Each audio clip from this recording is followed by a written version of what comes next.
No sé si se han fijado ustedes que está mero rara la pantalla. Ahí está.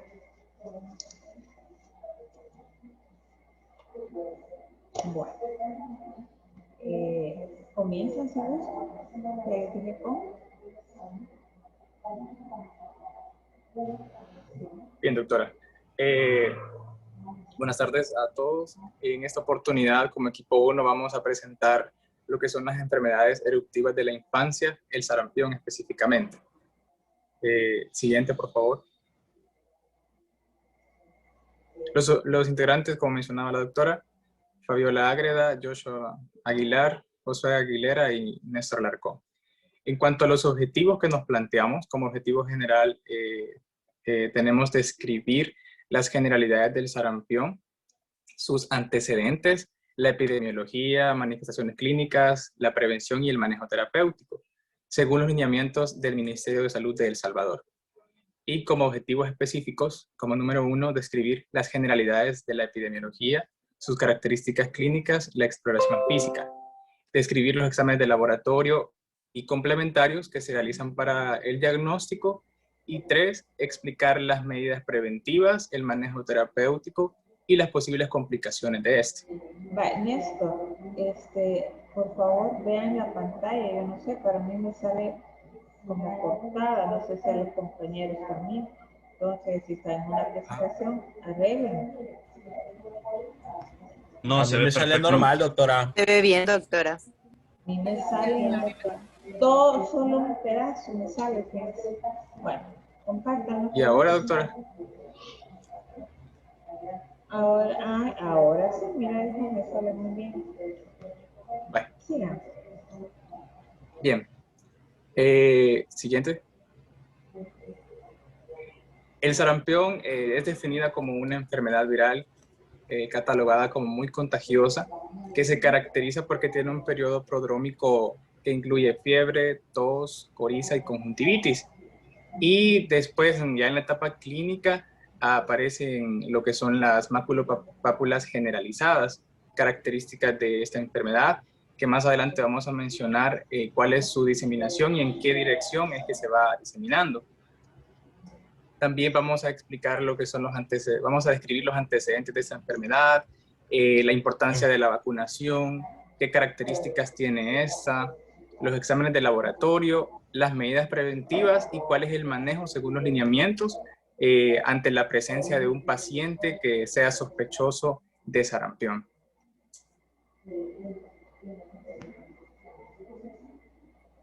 Siguiente, por favor. En cuanto a antecedentes, es decir, en cuanto a la historia del sarampión a nivel mundial y a nivel de nuestro país, se conoce desde hace muchos siglos. Las primeras descripciones de esta enfermedad se le atribuyen a un médico hebreo en el siglo VII aproximadamente y a otro médico persa quienes denominaron a esta enfermedad como una erupción. Esa fue como la primera denominación de esta enfermedad. Y posteriormente, en el siglo XVII, cuando sucedió una epidemia en Londres, ya notificaron a esta enfermedad separada, porque antes se concebía al sarampión y a la viruela como una sola unidad. En este siglo se separan estas enfermedades y se conoce como sarampión. Luego, otro médico, Thomas, describió como primer médico las características clínicas propias de esta enfermedad, que posteriormente se fueron consolidando hasta conocer las que actualmente existen. En el siglo siempre XVII,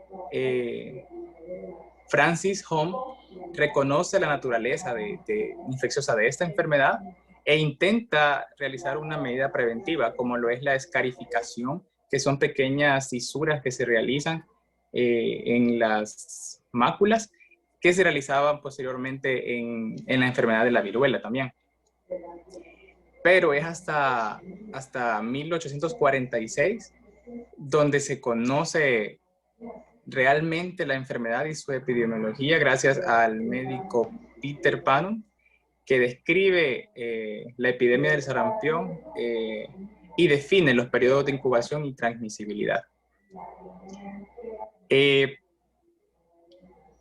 Posteriormente, en la década de los 60, gracias al médico Enders, se descubre o se crea, mejor dicho, la vacuna contra el sarampión, que posteriormente sufre algunas modificaciones con el fin de mejorar su eficacia.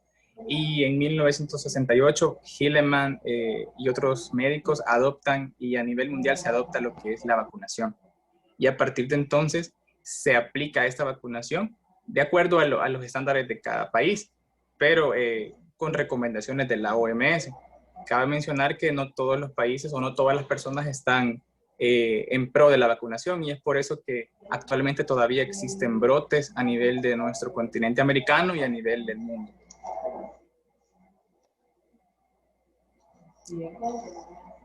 En cuanto a la epidemiología,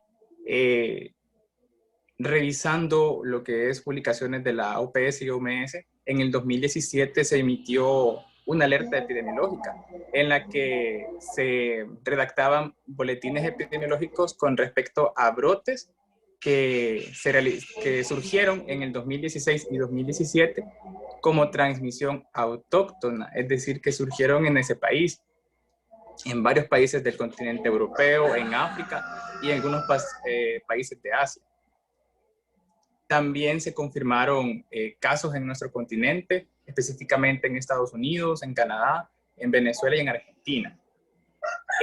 Posteriormente, en el 2018, surgen otros países que se suman a los que ya tenían brotes y que notifican casos confirmados de sarampión. Entre ellos México, Perú, Costa Rica, uno de los países de Centroamérica. Y en este mismo año, en el 2018, solo Venezuela y Brasil notificaron defunciones a causa del sarampión. Es importante reconocer que en nuestro continente, en el 2015 y 2016, se declaró libre en nuestro continente de rubiola y sarampión.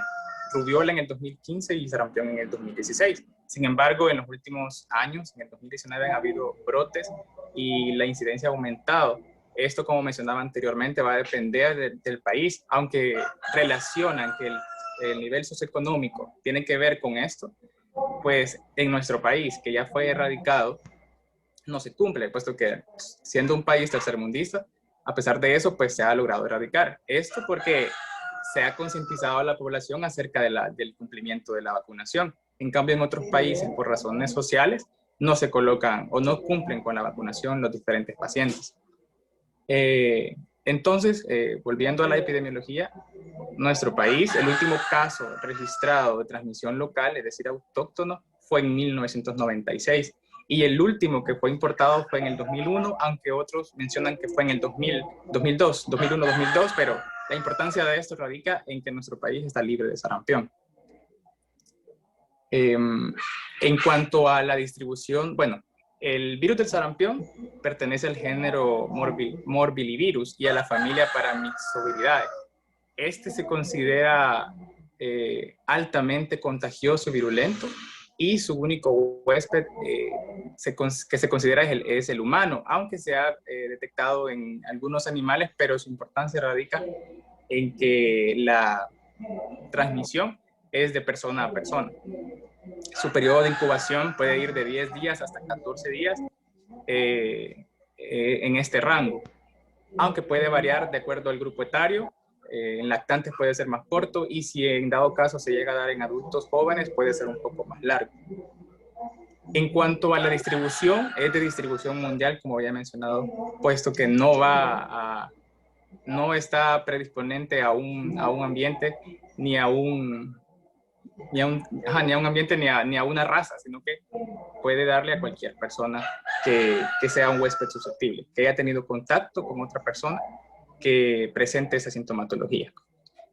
Siguiente, por favor.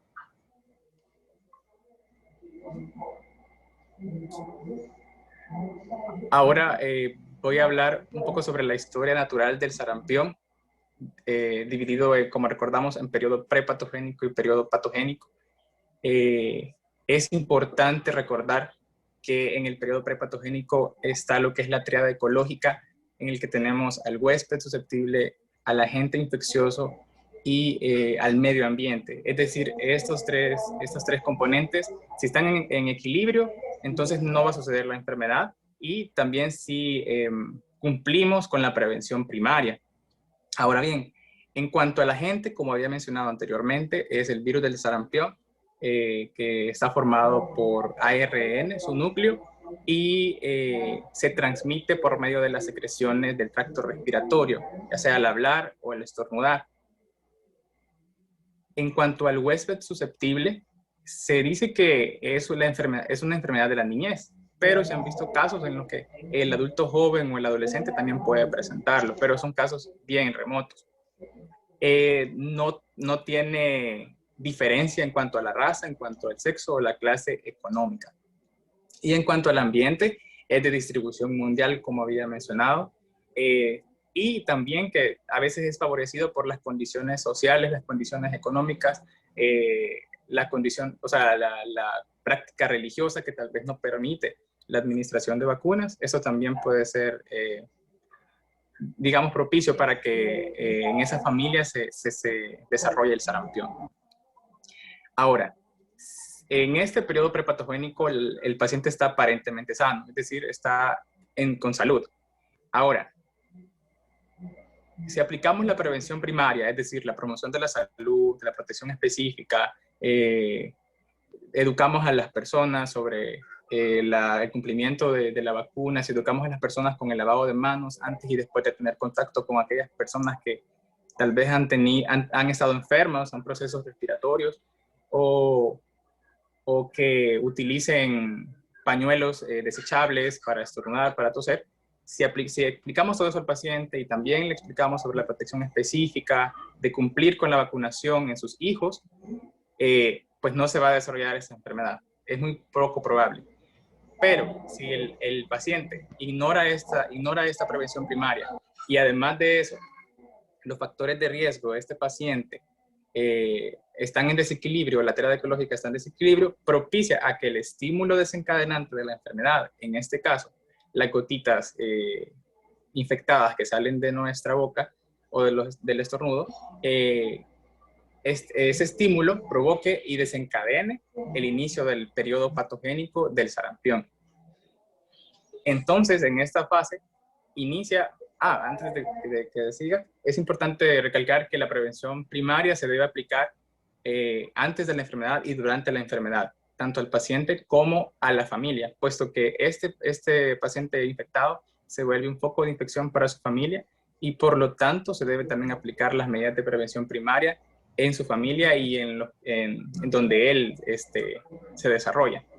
Ahora, al hablar de la etapa subclínica, en cuanto a la fisiopatología de esta enfermedad, llega por vía respiratoria, ya sea por las conjuntivas o por la mucosa bucal, y puede desarrollar en esta fase sintomatología inespecífica, aunque también se puede desarrollar como son las manchas de Koplik, que sí es un signo patognomónico del sarampión, que se considera que hay una necrosis de las células epiteliales de la mucosa. Más adelante vamos a mostrar una imagen que se ve claramente las manchas de Koplik en la mucosa bucal. También puede aparecer fiebre, puede aparecer ojos enrojecidos y tos en esta fase. Luego, el paciente puede recuperarse si se trata de manera oportuna y se hace un diagnóstico precoz, que sería la prevención secundaria. Pero si no aplicamos el algoritmo de observar, de clasificar, de tratar al paciente, de hacer un interrogatorio dirigido a la madre o al niño, en este caso también, se corre el riesgo de que no haya recuperación y por lo tanto hayan complicaciones, que sería ya la fase clínica en la que también se intensifican los síntomas y si no se trata, pues puede llegar hasta la muerte. En este caso, nosotros tenemos que aplicar la prevención secundaria, ¿verdad? De manera eficiente, de manera oportuna, limitando el daño que el paciente pueda tener. Al tratar al paciente y que pues desarrolló complicaciones, tiene secuelas, ahí está la prevención terciaria, que lo que trata es de rehabilitar al paciente, de darle un seguimiento para que pueda volver a su cotidianidad y recupere la salud que había perdido por causa del virus del sarampión. Siguiente, por favor. Vaya, Néstor, hasta aquí, hay que siga otra. Vaya, doctor. Voy a seguir yo, doctor, con las Ahí. manifestaciones. Las manifestaciones clínicas se dividen en 3 periodos, de acuerdo a las manifestaciones que presenta el paciente. Como el periodo catarral o prodrómico, que su duración es aproximadamente entre 5 a 6 días después de la infección primaria. Tenemos el periodo exantemático, que es 5 días después, o sea que se presenta después del periodo catarral, y el periodo de convalecencia.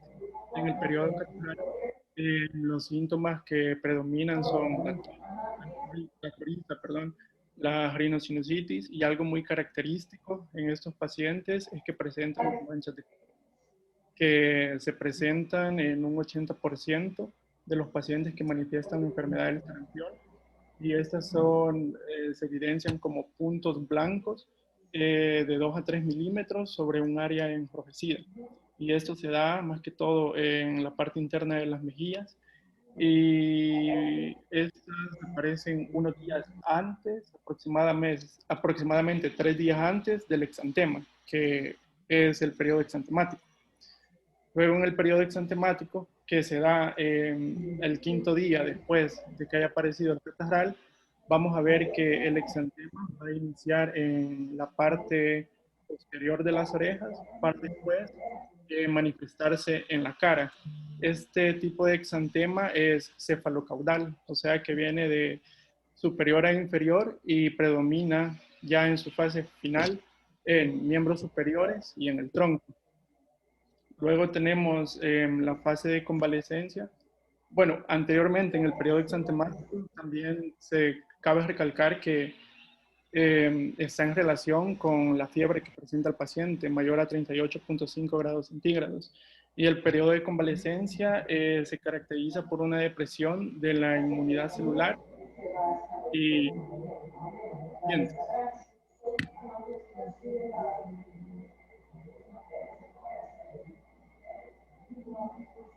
Vaya, la exploración física del paciente sospechoso de sarampión.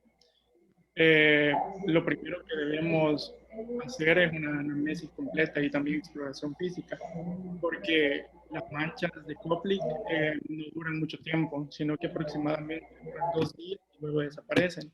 Por eso es muy necesario también el interrogatorio tanto al encargado del niño como al niño en sí. Y también debemos de revisar por medio de exploración física si presentan estas manchas en el interior de la mejilla.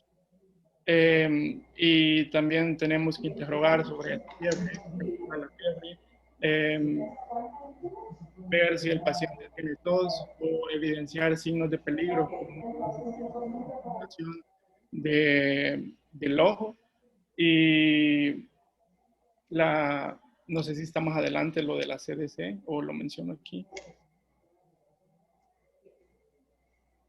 Bueno, sí, la CDC establece que se necesitan 3 criterios, o sea, es una triada para decir que el paciente es sospechoso de sarampión, y luego lo vamos a evidenciar por los datos de laboratorio, que debe de tener un exantema maculopapuloso generalizado que dure mínimo 3 días, una fiebre cuantificada de 38.3 grados centígrados y uno de estos síntomas, que es tos, coriza, conjuntivitis.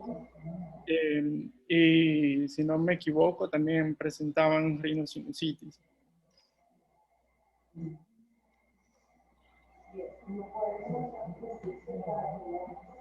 En los exámenes de laboratorio, tenemos que el principal examen de laboratorio, el más utilizado, es la prueba de inmunoglobulina en sangre contra el virus del sarampión. Luego tenemos el cultivo viral en secreción nasofaringea y orina y la PCR-RT. La prueba de ELISA de inmunoglobulina es la más utilizada para el diagnóstico de la enfermedad, y esta se hace ya sea en sangre o en secreciones, o un hisopado de las secreciones para luego enviarlas al laboratorio. Se dice que los anticuerpos aparecen entre los anticuerpos aparecen 4 a 8 semanas después de la infección, ya en su totalidad, con puntos altos de anticuerpos, que después de la infección primaria, el paciente tiene inmunidad en un 95% para toda la vida. Y siguiente, no sé si...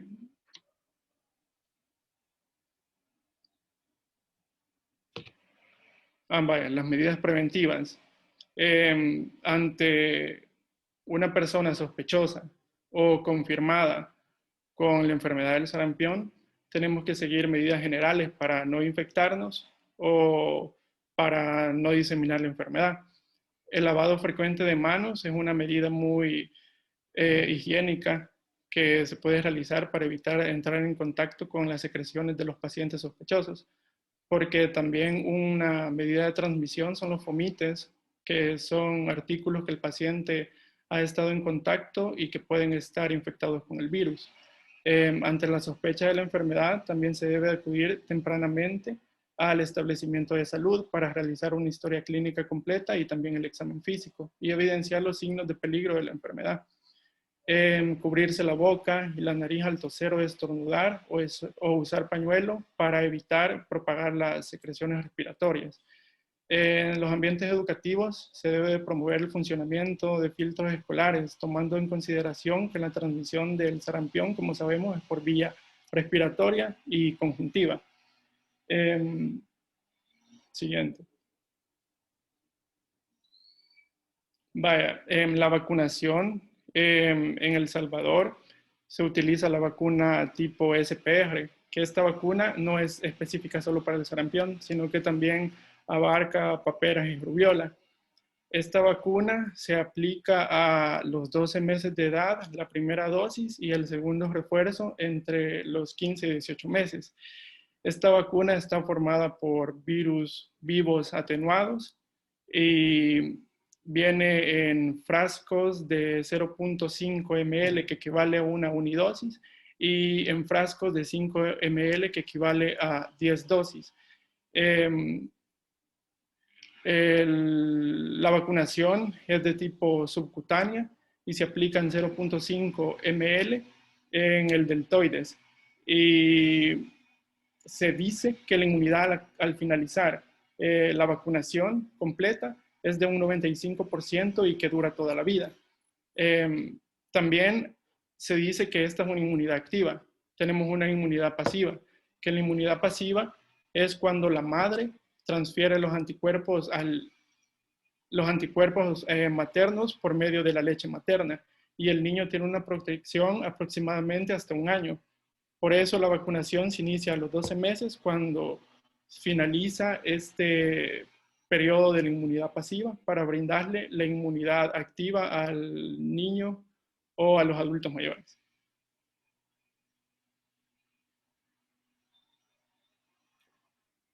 Vaya, las complicaciones, las principales complicaciones son la otitis media, laringotraqueobronquitis, neumonía, diarreas que causen deshidratación en el paciente, encefalitis aguda, que es una de las más temidas, y también otra de las complicaciones más frecuentes, había leído yo, que era la ceguera.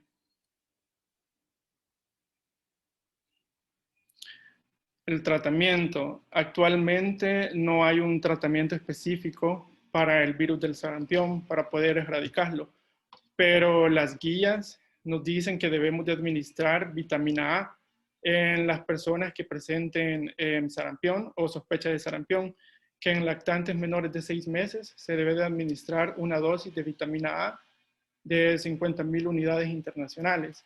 En lactantes de 6 meses hasta los 12 meses se debe administrar 10.000 unidades internacionales de vitamina A y en niñas o niños mayores de 12 meses en adelante 20.000 unidades de vitamina A.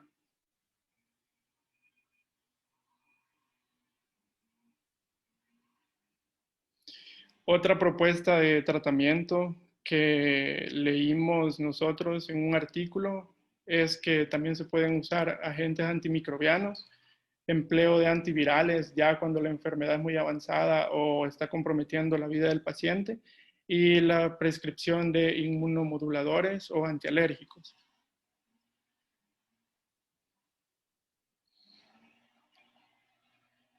el manejo de casos sospechosos. Según los lineamientos técnicos para la atención integral de niños y niñas menores de 10 años del MinSal, ante la presencia de un niño o niña de 29 años o menor de 5 años que presente los signos característicos de la enfermedad, que son fiebre mayor a 38.5 grados, erupción cutánea generalizada, maculopapular no vesicular o las manchas de Koplik, y uno de los signos que son tos, coriza, ojos enrojecidos, se debe ser clasificado como sospecha de sarampión y se debe tener el siguiente manejo.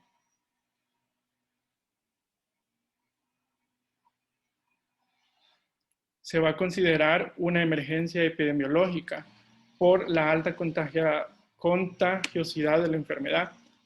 Por lo tanto, en el servicio de salud, si el paciente presenta fiebre, se le va a administrar acetaminofén, que la dosis son 10 a 15 miligramos sobre kilogramo cada 6 horas hasta la desaparición de la fiebre o los síntomas.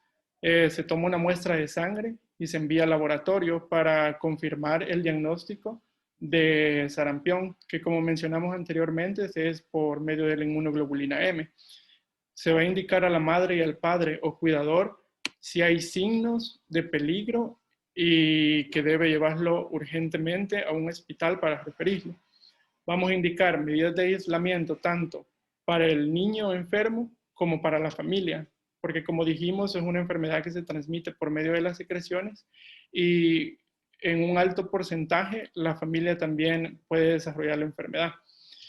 Y vamos a hacer la vacunación de contacto con el hogar. También se debe de notificar a VIGEPES que, si no me equivoco, se decía que se llenaba VIGEPES 1, 2 y 3, que 1 es para reportarlo, 2 es para las pruebas de laboratorio que se deben enviar y 3 es para si es de alto riesgo o no es de alto riesgo.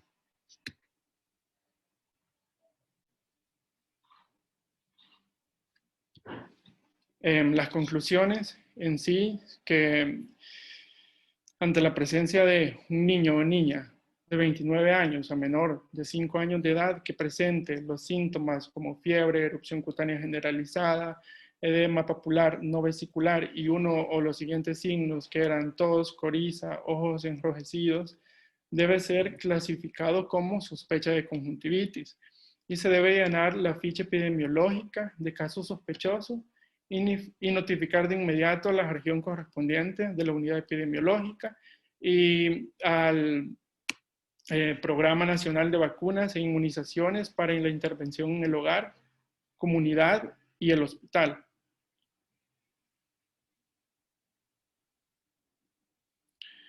También, como nuestra segunda conclusión, tenemos que seguir.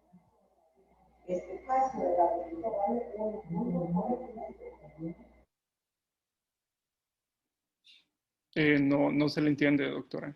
Se le escucha como cortado.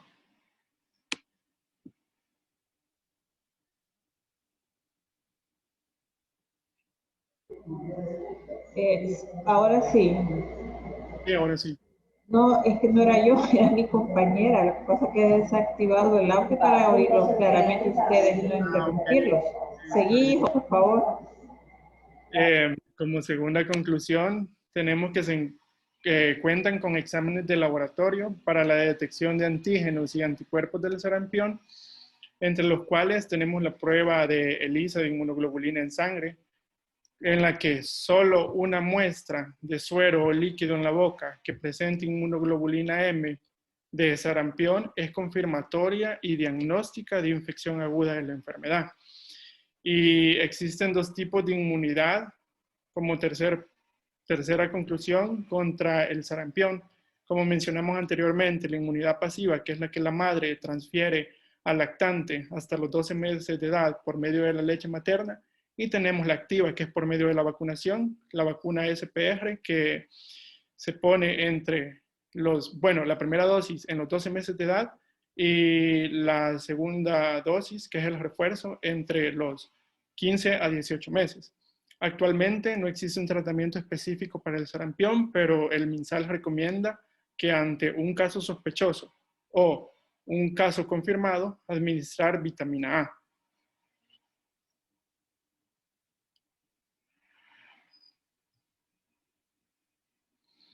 Vaya, las recomendaciones para los padres y para los padres de familia, se les recomienda adherirse al cumplimiento del esquema de vacunación completo del país, porque ya vimos que la vacunación pasiva, perdón, la inmunidad pasiva no es una inmunidad que dure de por vida, sino que necesitamos una inmunidad activa que nos dé el 95% de inmunidad ante el paciente para así evitar la infección contra dicha enfermedad.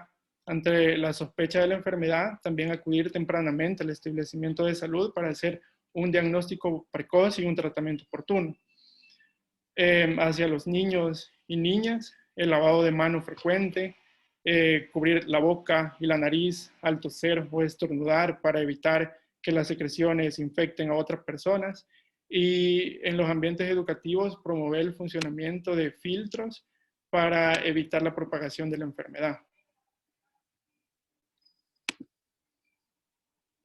Y hasta ahí sería todo, doctora.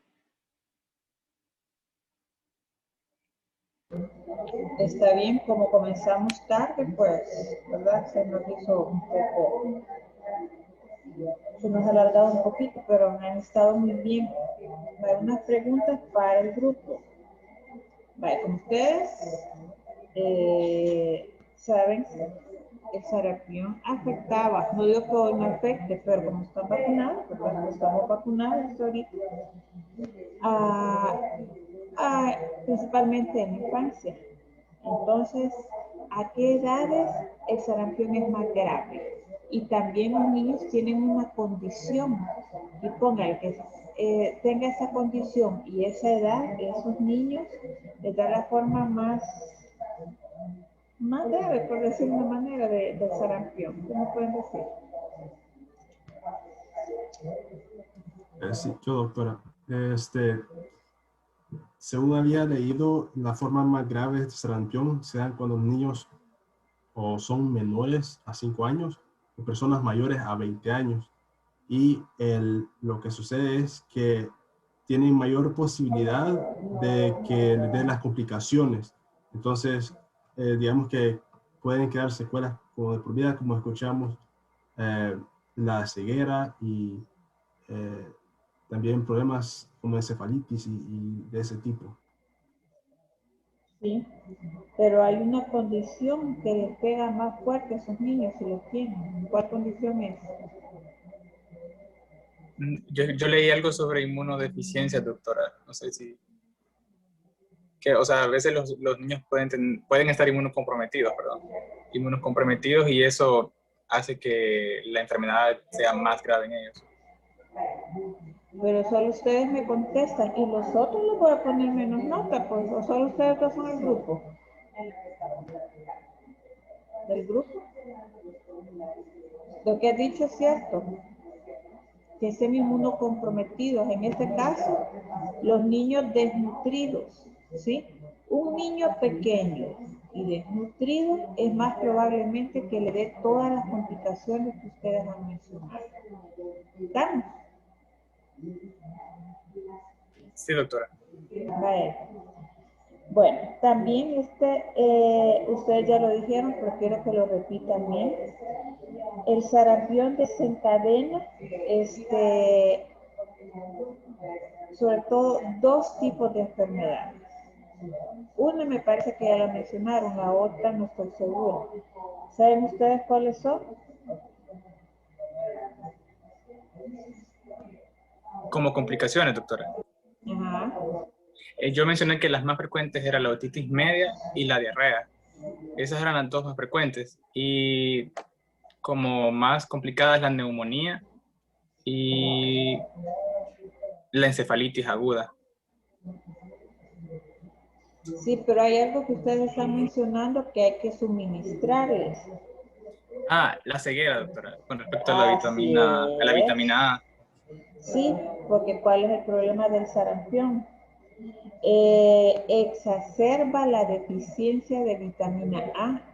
Entonces nosotros inmediatamente produce lo que es la ceguera, la seroftalmia, ceguera. Entonces, desde que se sospecha de un solo se le suministra vitamina A. También desencadena cuajorco, ¿sí? Muy raras veces, pero también lo desencadena. El reservorio habitual de esta enfermedad, ¿cuál es? Según había leído, doctora, el único reservorio es el humano, pero también Así es. posiblemente Ajá. se han encontrado infecciones en animales, pero que no es como tan relevante, ¿verdad? El principal es el ser humano. Está bien. Joshua y Néstor son los que se han ganado la nota, las otras mudas. A ver, Fabiola, ¿qué puedes hablar de esto? Después se quejan por las notas. ¿La Fabiola qué?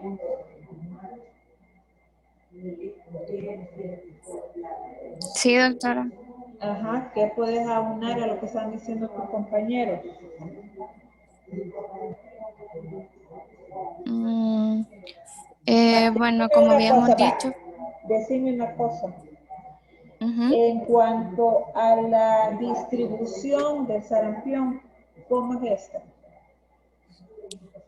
eh, es, bueno, según la historia natural de la enfermedad, pues el ambiente, eh, pues tiene una distribución mundial. Y Claro, es, ujú. pero es más como susceptible en poblaciones en hacinamiento. Sí, pero lo que vamos es que el sarampión ha habido en todo el mundo, ¿verdad? Por eso se Sí, dice que es distribución mundial, ¿verdad? Claro, hay países como el nuestro que se supone, digo yo, porque le pudo haber dado a alguien sarampión y no lo notificaron, ¿verdad? Porque es una alerta, ¿verdad? A nivel mundial, no sería aquí, ¿sí? sí, porque es el último caso que sospechoso Ajá, que venía, pero era que venía de afuera, que se reportó fue en el 2001. ajá, Pero que desde ese momento no han habido más casos sospechosos, bueno, así reportados, ¿verdad? es, caso, ajá, 2001 y es un caso importado, o sea, no Ujú. fue un caso de aquí, ¿verdad, Fabiola? Sino que venía de otro lado. Y Néstor, Sí, doctora. vaya, el control de los pacientes y los contactos. Volveme a repetir, por favor, qué hay que hacer. Con respecto al IGEPES, o sea, el sarampión se considera una enfermedad de notificación individual, primeramente. Es decir, que no tienes que esperarse nada para ningún momento para reportarse a las diferentes entidades correspondientes. Se debe tener el control y la prevención y una vigilancia en el hogar, en la comunidad, para poder de esta No, manera pues sí, vaya. clasificarlos. Eso sí, control del paciente, contactos y del medio ambiente. Vale. Uno, sí, perfecto. Notificación obligatoria a la autoridad local. Para eso tenemos VIGEPES 1, VIGEPES 2. ¿Sí? Uno es notificación de caso y el otro no me acuerdo cómo se llama. Se me ha ido ahorita, Doctora, pero son el dos, esos dos. pruebas de Eh, laboratorio. Dos, el aislamiento. ¿Se aíslan estos pacientes? Sí, doctora. Pues fíjate que según esto dice que no es práctico aislarlo, ¿verdad? Lo único que pueden hacer es no mandarlo a la escuela, ¿sí? No mandarlo a la escuela y que se quede en casa. ¿Sí? Y ver, o sea, y evitar el contacto con los hermanos, porque ¿cuál es el mecanismo de transmisión, dijimos? Por la vía Por, respiratoria. Sí, vía respiratoria, saliva. ¿Qué más? Desinfección concurrente. ¿Se debe desinfectar?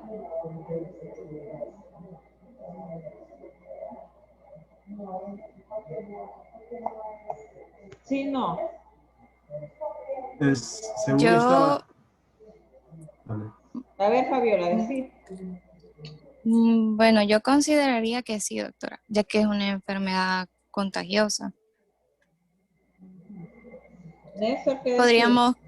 Podríamos desinfectar ya sea los utensilios personales del paciente.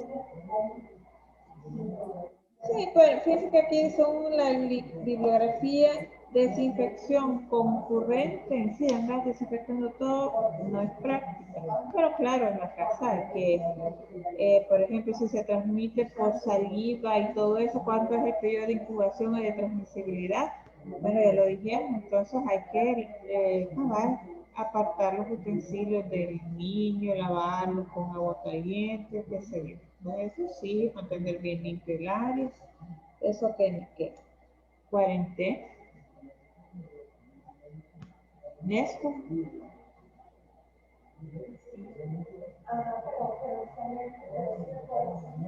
Doctora, creo que a Néstor se le ha ido el Inter porque ya no lo veo aquí en la reunión. Eso estoy viendo yo, que ya agarró camino, ¿sabes? A ver, los compañeros, ya dejemos en paz al grupo. ¿Creen que se necesita hacer cuarentena o no? Por todo lo que se ha dicho. Es pregunta para todos, ¿verdad? Para todos, hermano. Sí. Ok. O sea, tiene sarampión Bueno, yo y... considero que sí. Yo considero que sí porque eh, aunque el esquema de vacunación de El Salvador contempla la vacuna para el sarampión, pero siempre puede haber un nexo epidemiológico que no cumplan. Entonces, si dejamos que la gente que tiene sarampión ande así como que sin nada, puede que infecte a otros y nos puede dar una propagación de la enfermedad. Entonces, para mí, si fuera una cuarentena. Sí, fíjense que dice que la cuarentena no suele ser práctica, ¿verdad? Dice el libro de enfermedades infecciosas, pero útil.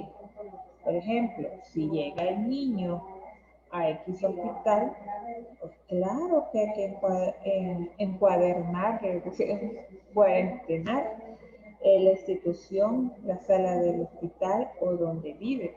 O sea, no es que vamos a encuarentenar a todo el país, ¿verdad? Solo por eso, sino los allegados al caso. ¿Sí me explico? Bueno, Cierto. la inmunización de los contactos, ¿se hace inmunización?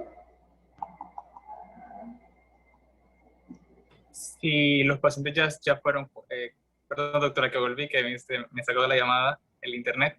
Si los pacientes ya han sido vacunados, entonces no se tiene que hacer una inmunización. Yo leí que también se aplicaba la gamma globulina plasmática en algunos casos después de 6 días de haber tenido un contacto con un paciente, si no se cuenta con la vacuna. Sí, así es. A veces se les pone refuerzo, se hace un acordonamiento, ¿verdad? Del caso. Entonces, no sé, toda la gente allegadas y todo eso se les pone un refuerzo, ¿verdad? Por cualquier cosa. Bueno, a ver, siempre a los demás compañeros, Cintia, ¿a los cuántos días desaparece la mancha de poplo?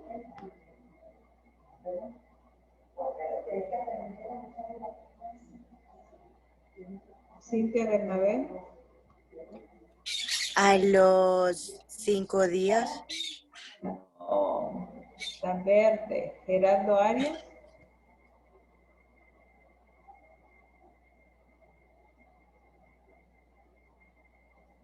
Sí, doctor. ¿A los cuántos días desaparece la mancha de cóclea?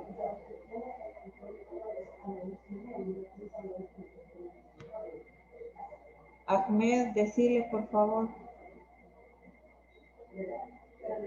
Hola, doctora.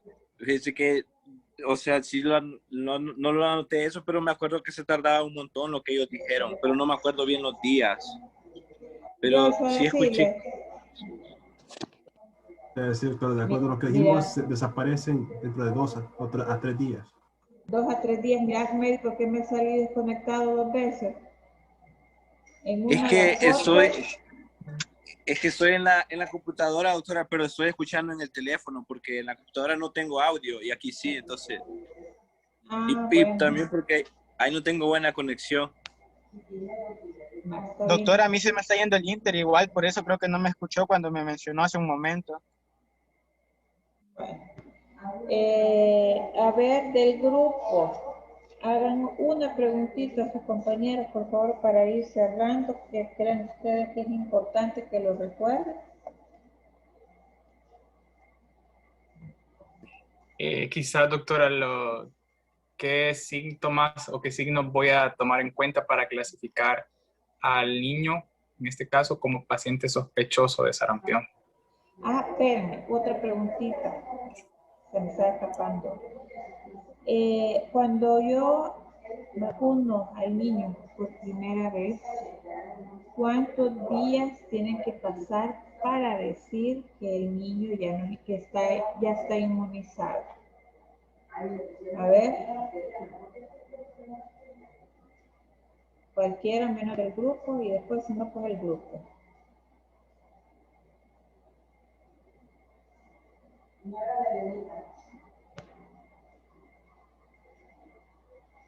Yancy. Sí, doctora. Primero tenés un hijo y lo vacunás. ¿A los cuántos días después de haber sido vacunado decimos que el niño ya tiene cierto grado ya está inmunizado, ya no le pasarían el sarampión?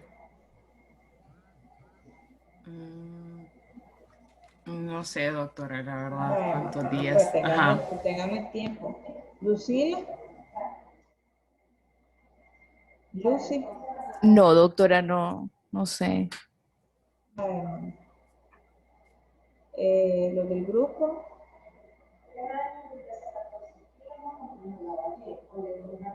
Doctora, no sé si es un mes o 28 días. No me equivoco. ¿Quién más?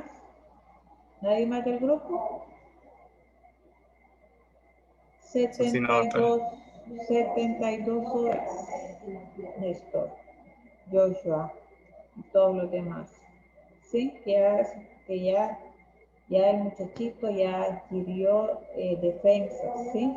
Contra la enfermedad. Eso se dice. ¿Verdad? Bueno, niños, hasta acá los dejo. Doctora, ¿Preguntas? ¿Qué pasó? Disculpe, pero solo para ver que entre el grupo 2 de nosotros tenemos nombres parecidos. Josué Aguilera y yo soy Joshua Aguilar. Entonces el que expuso fue José Aguilera, para que no se confunda ahí. No, sí, tranquilos.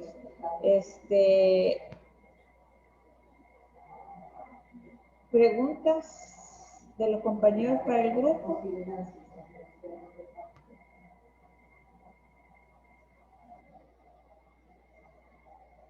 Fernando, ahí te veo ganoso. Yo tengo una pregunta, pero es más que para usted. ¿Qué es coriza? Es un estado catarral. Búscalo vos, hombre. No, es que lo busqué y decía que era una sobreinfección. Rinorrea, malestar, todo eso, y confunde con él. A veces se les enrojece los ojos. ¿Veis? Bueno, muchachitos, entonces recuerden, el primer examen parcial es el martes, ¿verdad? El martes, doctor. Bueno, sí, doctora, el martes. Y de todos modos les voy a escribir desde dónde viene, pero Viene desde la historia natural de la enfermedad, ¿verdad? Hasta evaluar, clasificar y tratar al niño, ¿sí? Ya lo de sarampión y escarlatina, ya, y todo lo, más bien, enfermedad eruptiva, esos temas que empezamos ahorita, van a ser evaluados